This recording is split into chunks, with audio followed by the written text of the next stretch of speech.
Hello! Woohoo!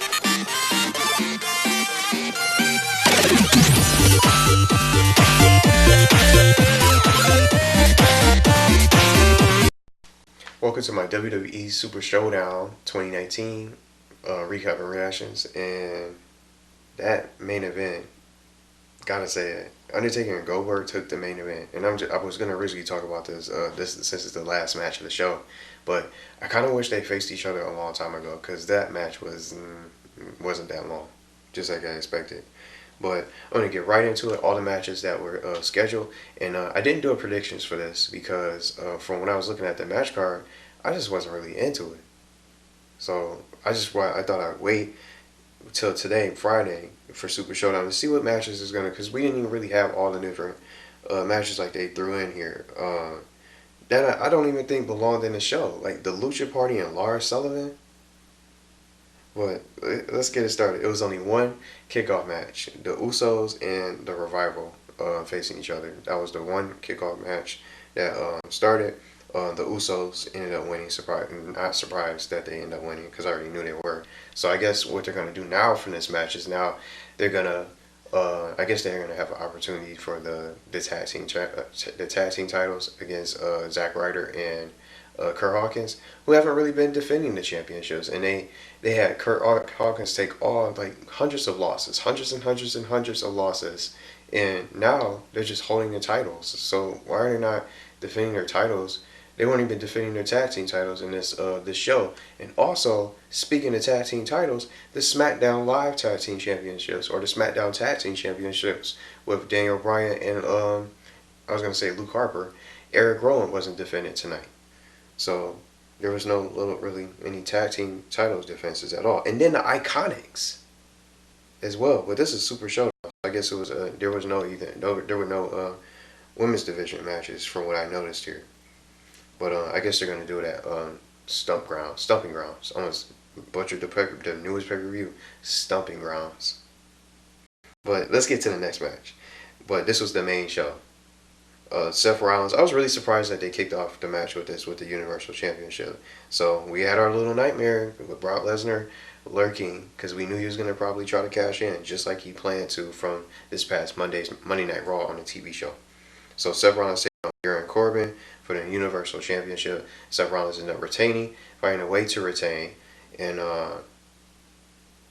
basically after that, Baron Corbin comes from behind him, hits him with the end of days. He's down for the count. Here comes Brock Lesnar with his Money in the Bank contract to try to cash in. So he tried to, but as they made their way down the ring and they were trying to get through the ropes, Paul Heyman ended up slipping. So I know it was scripted. That was just supposed to happen. Like, when has Paul Heyman ever tripped into a ring when entering the ring carrying a contract? When every live show he comes in so smoothly without any issues, and then this was kind of silly, just having him just trip, and then Brock Lesnar gets distracted because Paul Heyman is falling to make sure he's okay, and the Money in the Bank contract is on the ground, and Seth Rollins hits him with a low blow right out of nowhere, and he capitalizes to beat him down with multiple chair shots, and then he ends up stomping his face in up on the briefcase. So he ends up escaping with the title.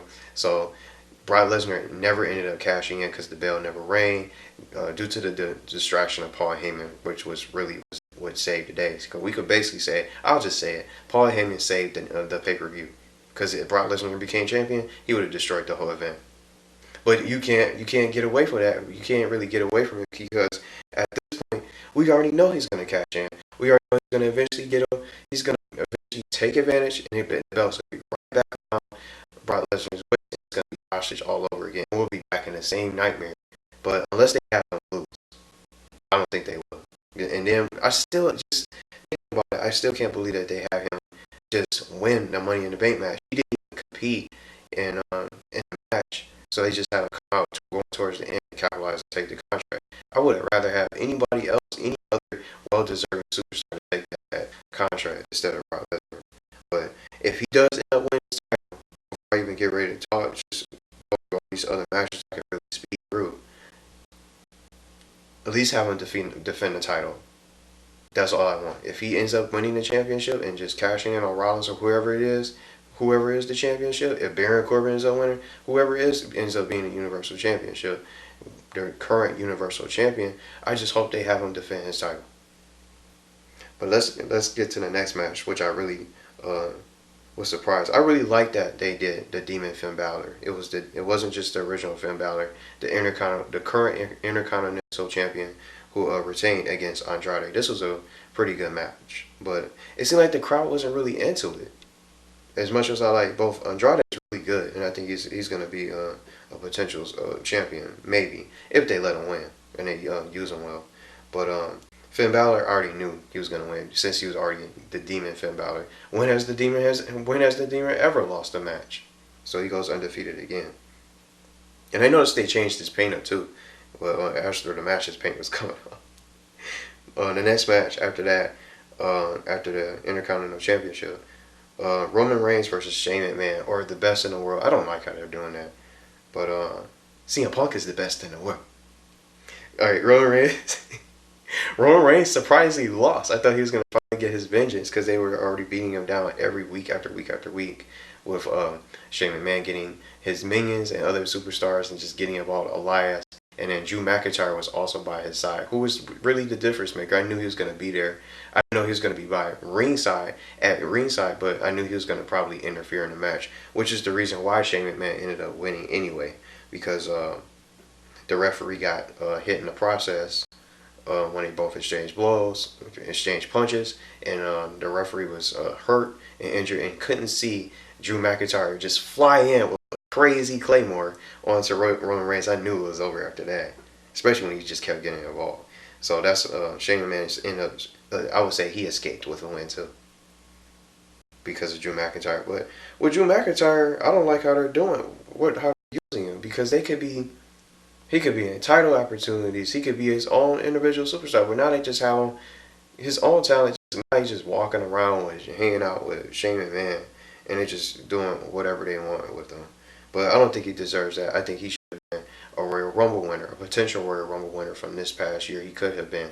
He could be a potential champion. He already deserves well better, just way more than what he's getting right now. But it's just like this next match was like a waste. Why was this even on the show? They could have put this on the kickoff match. Put this as the kickoff show match, and move the Usos to the main show. The Lucha Party versus Lars Sullivan. But this ended in no contest. So I already picked Lars Sullivan because I don't even know, why do they even have this guy here? They're just having to just beat down Lucha Party, and then he just comes out. He beats on R-Truth and some other superstars, Rey Mysterio, who he also previously attacked. But they're not giving this guy a challenge. Give him a challenge. And Corey Graves goes, who's going to stop him? Who's going to stop this guy? When they give him an opponent. When they give him a challenge. Maybe a guy like Bobby Lashley, Braun Strowman, for example. Some other superstars I could probably just give him a run for his money or whatever like that. But not just on just superstars like the Lucha House Party that he can just continuously just destroy over and over. But they're not giving him a challenge. And it just makes it seem like, well, they're going to have him do this, go on this little street and this destructive street, and then they're not going to use him anymore. But I don't know what else. What's his purpose, Lars Sullivan? What else? Is he going to get a real opponent? Maybe he's going to eventually want a title opportunity. I would like to see him take on Samoa Joe. That'll probably be a good challenge for Samoa Joe for the United States title. Because it seems like he's on both shows because of the wild card rule. But this ended in a no contest because they ganged up on him eventually. Kalisto and company just beating down on him. But then Lars Sullivan ends up just destroying him anyway. Outside the ring, going towards the walking rail by the stage. But I think this next match was the best match, and this is the show stealer for me. Triple H taking on Randy Orton. I loved his entrance when he came out. Triple H was on one of the, I think it was only two superstars that basically had a epic entrance, a cool entrance of their own. Triple H and then Undertaker. That was pretty cool, which was the main event of the show. But this really took the show. This is my favorite match. And I think this is the match of the show for me. And I'll give it this one. Out of every other match that was scheduled for this match card, it was really pretty good. It was pretty good in changing just signatures and specials and counters. But I don't know. I just wish it was some better matches like this. But this was the epic match for me, Triple H and Randy Orton. But I had Triple H winning. I thought he was gonna win, but Randy Orton ended up proving himself to Triple H. So I think they did that on purpose. So that way, it's just that he already lost him before, showing that he can do better. He's earned his way and carved his own path, making it this far and still being in the company, being the legend killer. But they call him the Apex Predator now, or the Viper. Either one of those names, Apex Predator or the Viper. But Randy Orton ended up winning, so this was a really good match. Now the next match, Bobby Lashley and Braun Strowman, to me shouldn't have been a match because they could have been in this 50-man battle royale match, but I guess, I don't know, they just probably just threw a match because they didn't have any other matches because most of the superstars was in the 50-man battle royale. So Braun Strowman didn't win like I knew he would. The WWE Championship match, Kofi Kingston and Dolph Ziggler. Dolph Ziggler just gets the title match, he gets the WWE Championship opportunity because everybody else gets to just go right through it, past everybody. So Kofi Kingston ended up retaining, but I just wish it was more. Just like, it could have been another opponent for him. He already beat Kevin Owens, but I can't even think of anybody else to try to get the championship opportunity because they just threw him a title opportunity when he came out. It came out of nowhere. He never even was around for a while, and he just decided to come back and he gets a title opportunity. But Kofi Kingston ended up winning anyway. See, and I was scared that he was gonna probably end up losing, but I got a little spoiler because it was already gonna be another scheduled match for this show that I wish was gonna be something different. But I'm just tired of like the same, just some superstars that don't really get their shots that don't even get to go forward. I just wish more people would probably get the attention. But at least people like Kofi Kingston got their championship opportunity. But how long would that last? But at least even if at this point he already won, just have different title opportunities well defended. The 50-man over the top rope battle royale. This was I think this was pretty cool too. I think I'm gonna go with the Triple H and Randy Orton match, and then I'm also gonna say the 50-man battle royale was another personal favorite because with all this, as crowded as it was in the ring, they had Saudi Arabia's own Mansoor. I don't even think I ever seen him compete before. End up winning in his hometown. But in his hometown, it's not. They don't go out there that often. They don't get a chance to really. They only go out there once a year, and he finally gets his chance to shine because he was the underdog in the match, and he just gets his chance to shine. Is this probably going to be his only spotlight? Will they give him a championship opportunity? Will he be able to get on the main shows? I don't even know what show he's on. I don't know if he's on NXT or not. But it just seemed like at first I thought it was like a random superstar they just had win because it came down to Mansoor and Elias one-on-one. I would have loved to see superstars like Ali and Ricochet, who was also in the final 6 of superstars in the match. I would have loved to see that. But I'm satisfied with that. Mansoor, that's really cool and nice of them to do. To have your own hometown hero just win the 50-man battle royale, and this is the largest battle royale they ever had in history for this. But right after that, the Undertaker match, just like I was talking about in the beginning, we already knew Undertaker was gonna win, but it was kind of hard to tell. I didn't think they were gonna have a Goldberg just beat Undertaker, the unstoppable Goldberg, and I just wish the main event. I wish that they did that. They did this competition, this one-on-one match a long time ago. Maybe a couple WrestleManias ago when Goldberg was battling Brock Lesnar. I would have had him I would take out Brock Lesnar and just would have put in Undertaker then. It would have been a lot better than this match was. I knew it was going to be short, but this wasn't really all that good of a match because it was very short. What did Goldberg have? He started off with a good offense. He had 3 spears. He hit him with 3 spears and a jackhammer. And then after that, Undertaker just dominated the match. And something that I noticed, Goldberg was already bleeding in the beginning of the match. Like his little forehead up there, he was already busted open. And then he was bleeding throughout the whole match. It was like crazy. But I already knew he was going to lose. So he kicked out of the tombstone. So they tried to make him seem like he had some kind of durability. But they didn't want the match to go too long because he's too old. So I just wish they That's why that's why I'm saying that. I just wish that they did this a long time ago. This would have been so much more of an entertaining match, but it just wasn't all that good.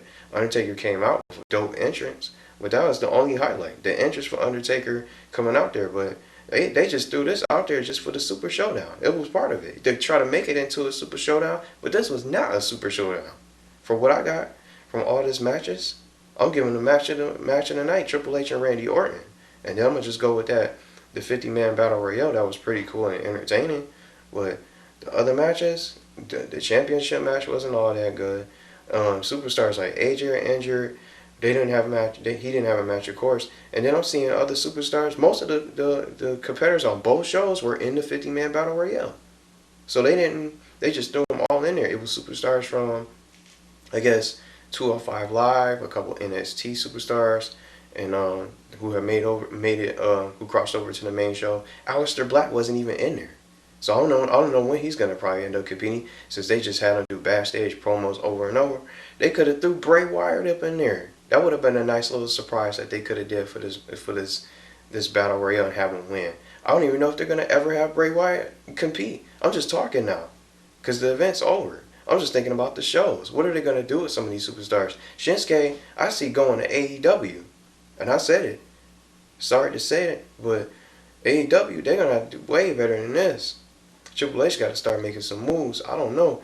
They're going to have to do way better than this on what they, for a Super Showdown, for an event for 3 hours, and your best match was like one match. It was great for them. I'm sure they enjoyed it for the crowd, because they don't get that often. But I can't really say it was like an amazing event. I like the other pay-per-view way better than this. Money in the Bank was better than this. Even though Brock Lesnar took the title, took the contract, but this was not really all that good. But I don't know about you guys who watched it, if you did guys get a chance, but you probably don't even want to watch 3 hours of this, 3 hours of the matches in the match card. You probably want to see Undertaker and Goldberg just go at it just for the interest, and then the only match I can really recommend to you guys is Triple H and Randy Orton. But that's my reactions. That's my thoughts. All the matches. But now, today's Friday. We don't even know what they're going to do Monday. But one thing I can tell you guys really quickly is that Dolph Ziggler got his rematch. That's going to be a steel cage match against Kofi. And then Baron Corbin got his rematch again. So Brock Lesnar's probably not going to cash in until Stomping Grounds. But I don't know what else they're going to do. They just got to do way better and use their talent more. But it's going to look really bad for them. And I think they're going to fall off at the rate with these matches. And AEW is just going to rise to the occasion, because they already got Dean Ambrose. They got John Moxley, basically, who's basically Dean Ambrose. And then there's going to get more superstars. Sasha Banks is leaving and going to AEW. I guarantee that. And it's just going to be more for them. It's going to get worse if they don't come out with better matches. But I just wasn't really all that entertained by this. It was cool to see, but it should be better matches than this.